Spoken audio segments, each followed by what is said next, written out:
quick scan detection na tayo for demonstration purposes na. So pag in-scan ko siya ng paganyan, ang ma-detect natin is yung poly ties, di ba? Kasi yung poly ties yung paganan eh. Pag in-scan ko siya ng paganan, yung vertical main bars.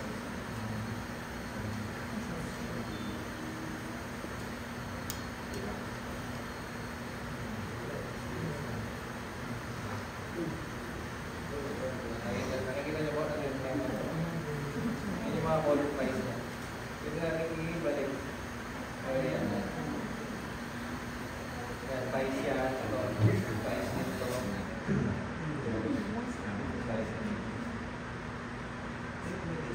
Pagka mabilis ang scan lang, pwede may nag-i-scan, may isang tao nagmamarka. Mamarkahan na lang niya sa pumapan. Ngayon, kapag medyo malalim ang investigation talaga, meron kaming nilalagay na parang grid na paper dyan. Tapos pwede namin model to in 3D. I-export yung data, nagating sa computer, i-model to in 3D. Pero kapag kayo mabilis ang scan lang kasi para mag-comport lang ako, pwedeng markahan na lang. Basta yung tapat na yan, ito, yung parang crosshair na yan. Yan din yung katapat yan.